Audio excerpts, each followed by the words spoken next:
నమస్కారం అండి యూట్యూబ్ మిత్రులకు. నిన్నటి రోజు అసెంబ్లీలో చంద్రబాబు నాయుడు గారు తను 2024 ఎలక్షన్లో ఏవైతే వాగ్దానాలు చేసినాడో, సూపర్ 6 రూపంలో ఏవైతే ప్రజలకు వాగ్దానాలు చేసినారో వాటన్నిటిని చూస్తే నాకు భయం అవుతుంది. రాష్ట్ర ఆర్థిక పరిస్థితి చూస్తే, సూపర్ 6ను చూస్తే నాకు భయం అవుతుంది. ఇచ్చిన వాగ్దానాలు అమలు చేస్తామా లేదా అనే డైలమాలో ఆయన మాట్లాడడం ఒకంత ఆశ్చర్యాన్ని గురి చేస్తుంది. నిజంగా మిమ్మల్ని ఇన్ని హామీలు ఇమ్మని చెప్పి ఎవరు ప్రజలేం కోరలే. మీ అంతట మీరే జగన్మోహన్ రెడ్డి 14 లక్షల కోట్ల అప్పులు చేసినారని చెప్పి మీరే 18 లక్షల కోట్ల అప్పులు చేసినాడు, రాష్ట్రాన్ని మరో శ్రీలంక చేస్తున్నాడు అనే విధంగా మీరు మాట్లాడి, తర్వాత జగన్మోహన్ రెడ్డి గారు ఒకరికి అమ్మఒడి ఇస్తే మేము ఇంట్లో ఎంతమంది పిల్లలు ఉంటే అంతమందికి ఇస్తామని చెప్పి 3 గ్యాస్ సిలిండర్లు ఫ్రీ, ప్రతి ఇంట్లో మహిళకు 1500 చొప్పున 18 సంవత్సరాలు నిండిన ప్రతి మహిళకు ఇట్లా ఉచిత బస్సులు, ఇట్లా మిమ్మల్ని ఏం ప్రజలేం అడగలే. జగన్మోహన్ రెడ్డి గారు పథకాలు ఇచ్చినాడు, పథకాలలో కూడా ఏం విమర్శలు చేసినారు, ఓన్లీ ప్రజా సంక్షేమమే చేసినారు. జగన్మోహన్ రెడ్డి పరిశ్రమలు తీసుకొని రాలేదు, ఇండస్ట్రీలు తీసుకొని రాలేదు, అభివృద్ధి జరగలేదు, రోడ్లు వేయలేదు అని చెప్పి మీరే విమర్శలు చేసినారు ఎలక్షన్లకు ముందు పవన్ కళ్యాణ్ గారు, చంద్రబాబు నాయుడు గారు. అదే ఎలక్షన్ల క్యాంపెయిన్లో మళ్ళీ మీరే ఆయన ఒకరికి అమ్మఒడి ఇస్తే మేము మాట తప్పం, ఇంట్లో ఎంతమంది పిల్లలుంటే అంతమంది పిల్లలకి ఇస్తామని చెప్పి మీ కొడుకు లోకేష్ గారు, అటు నుంచి పవన్ కళ్యాణ్ గారు గట్టిగా ప్రజలకు చెవులు చిల్లులు పడే విధంగా మైకులలో అడిసి చెప్పినారు. తీరా ఈరోజు మీకు అధికారం వచ్చిన తర్వాత మేము ఏ పథకాల్లో అమలు చేయలేము, ఈ రాష్ట్ర పరిస్థితి చూస్తుంటే మాకు భయం అవుతుంది, ఇష్టం వచ్చినట్టు అప్పులు తెచ్చినారు అని చెప్పి ఇంత టెక్నికల్ మాటలు మాట్లాడుతున్నారే. ఎన్నికల ప్రచారంలో నిజంగా జగన్మోహన్ రెడ్డి ఇంత అప్పులు చేసినాడు, తర్వాత మనం అధికారంలోకి వస్తే ఇవి అమలు చేస్తామా లేదా అనేది అప్పుడు తెలియదా? మీ 40 సంవత్సరాల అనుభవానికి అప్పుడు తెలియదా? ఒక్కసారి ఆలోచన చేయండి సార్. ప్రజలను ఏ విధంగా మాట్లాడుతున్నారు, ప్రజల అటెన్షన్ మీరు తీసుకొని గెలిచిన తర్వాత ఏ విధంగా బిహేవ్ చేస్తున్నారు. గతంలో రాజశేఖర రెడ్డి గారు ఉన్నప్పుడు కూడా 15 సంవత్సరాల కిందట రోషయ్య గారు మాట్లాడిన మాటలలో కూడా సేమ్. ఇప్పుడు రాష్ట్రం విడిపోయింది, జగన్మోహన్ రెడ్డి గారు అప్పులు చేసినాడని చెప్పి జగన్మోహన్ రెడ్డి మీద ఇప్పుడు నిందేస్తున్నారు. అప్పుడు గతంలో రోషయ్య గారు రాష్ట్రం విడిపోలేదు, ఉమ్మడి ఆంధ్రప్రదేశే, అప్పుడు కూడా మీరు అధికారంలోకి వచ్చినారు, ఇష్టం వచ్చినట్టు హామీలు ఇచ్చినారు. సేమ్ అప్పుడు కూడా ఇవే మాటలే రోషయ్య గారు ఏవైతే మాట్లాడినారో ఆ ఇంటర్వ్యూలు, ఆ మాటలు కూడా ఇదే యూట్యూబ్లో కూడా ఉన్నాయి.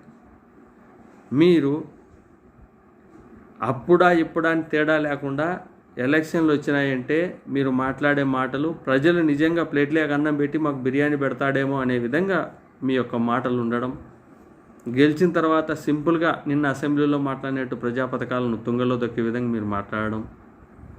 నిజంగా మీకు తెలుసు కదా జగన్మోహన్ రెడ్డి ఇంత తప్పు చేసినాడు, రాష్ట్ర బడ్జెట్ ఇంటుంది, మనం ఇవ్వలేము, ఈ హామీలు ఇవ్వకూడదు. డైరెక్ట్ మీరు అప్పుడు చెప్పేటప్పుడే అయ్యా మేము ప్రజలకు మీకు పథకాలు అమలు చేయలేము, రాష్ట్ర బడ్జెట్ ఇది కాదు, జగన్మోహన్ రెడ్డి నాశనం చేసినాడు, రాష్ట్రాన్ని అధోగతి పాలు చేసినాడు, మేము అభివృద్ధి చేస్తాం, మీకు పరిశ్రమలు అభివృద్ధి, పిల్లలకు ఉద్యోగాలు కావాలంటే మాకు ఓటు వేయండి, లేకపోతే ఈ మాటలు చెప్పి మీకు అధికారం వచ్చింటే ఈరోజు మిమ్మల్ని ఎవరు విమర్శించే వాళ్ళు కాదు కదా. మీరు ఆయన 1 చేస్తే మేము 2 చేస్తాం, ఆయన 10 చేస్తే మేము 100 చేస్తాం అని చెప్పి మీరు అధికారంలోకి వచ్చి, ఈరోజు అధికారంలోకి వచ్చిన తర్వాత మళ్ళీ ఏ వ్యక్తిని అయితే విమర్శించి మీరు అధికారంలోకి వచ్చినారో మళ్ళీ అదే వ్యక్తిని ఇప్పుడే విమర్శించి ఇదే పథకాలను తొక్కాలని చెప్పి మీరు ఆలోచన చేస్తే ఒకసారి మీ క్రెడిబిలిటీ ఎంత అనేది ఒకసారి ఆలోచన చేసుకోండి సార్. చంద్రబాబు నాయుడు గారు, మీ 40 ఏళ్ళ రాజకీయ చరిత్ర ఒకసారి ఆలోచన చేసుకోండి. మీరు ప్రజలను ఏ విధంగా ఇచ్చిన మాటను తప్పుతున్నారో ప్రజలకు. జగన్మోహన్ రెడ్డి గారు 2019లో అధికారంలోకి వచ్చిన తర్వాత దాదాపుగా ఆయన అధికారంలోకి వస్తానే 2 సంవత్సరాలు కరోనాలో మొత్తం మనిషి ఇంట్లో నుంచి బయటికి కూడా కాలు పెట్టని పరిస్థితి. రాష్ట్రానికి ₹1 ఆదాయం లేకోకుండా 2 ఏళ్ళు ఆయన కాలం అట్లే గడిచిపోయింది. అది ఆయన చెప్పుకోలేకపోయినాడు ప్రజలకు. రాష్ట్రం అభివృద్ధి చెందాలంటే ఖాళీగా ఇంట్లో ఉండి మనం ప్రాక్టికల్గా మనం ఆలోచన చేసినా ఒక ఫ్యామిలీ ఇంట్లో కూర్చొని తినాలంటే ఒక కరోనా లాంటి విపత్కర సమయంలో ఎవ్వరం బయటికి పోకుండా ఇంట్లో కూర్చొని నిలబడాల్సిన పరిస్థితి. అటువంటి పరిస్థితుల్లో రాష్ట్రానికి ఒక్క రూపాయి ఆదాయం లేకపోకుండా అందరినీ కంటికి రెప్పలా కాపాడుకొని ఆ రోజు ఇంటింటికి వాలంటీర్ల ద్వారా సేవా కార్యక్రమాలు చేసి 2 సంవత్సరాలు ఆయన నెట్టుకొని వచ్చి ఆయన మొత్తం హయాంలో ఇన్ని సంక్షేమ పథకాలు అభివృద్ధి చేసి ఇచ్చిన దానికంటే ఇంకా ఎక్కువ పథకాలు ఆయన అభివృద్ధి చేసి ప్రజలకు డబ్బు ఇవ్వాలనే వ్యామోహంతోనే ఆయన అభివృద్ధి చేస్తే, మీరు గతంలో అధికారంలోకి వచ్చిన తర్వాత రాష్ట్రం విడిపోయిన తర్వాత మీరు ఆయన చేతికి జగన్మోహన్ రెడ్డికి అధికారం ఇచ్చే టయానికి 100 కోట్లు ఖజానాలో ఉన్నాయని చెప్పి మీ ఈనాడు పత్రికలోని వేయడం జరిగింది.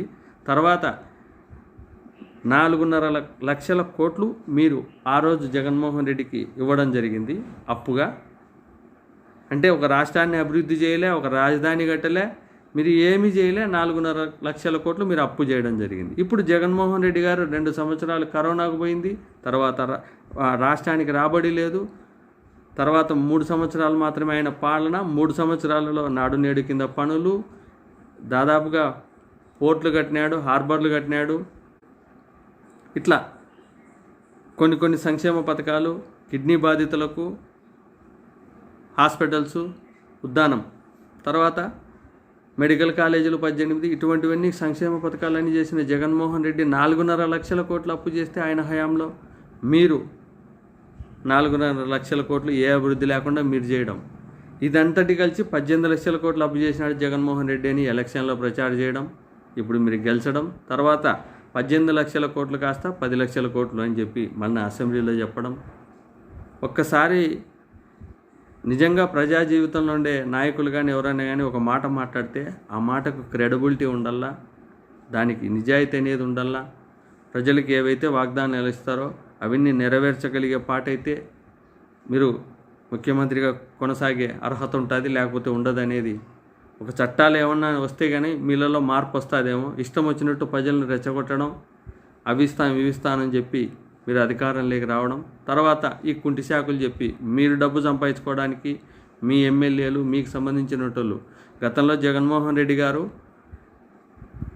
ఆయన శాండ్ అమ్మడం ద్వారా, మద్యం పాలసీల ద్వారా ఏ డబ్బులు వచ్చినా మధ్యవర్తులు ఎవరు తినకుండా, వాళ్ళ ఎమ్మెల్యేలు తినకుండా, వాళ్ళ నాయకులు తినకుండా డైరెక్ట్ అంతా ప్రజలకే జమ చేయడం, ప్రజల అకౌంట్లోకి వేయడం, ఆయనను మీరు హేళన చేయడం, బటన్ నొక్కుడు అని. ఇప్పుడు ఒక్కసారి బటన్ నొక్కాలని మీకు మనసు రాలేదు కదా సార్, దొక్కలేరు. ఎందుకంటే బటన్ నొక్కడం ఎంత కష్టమో ఇప్పుడు అర్థమవుతుంటుంది చంద్రబాబు నాయుడు గారికి.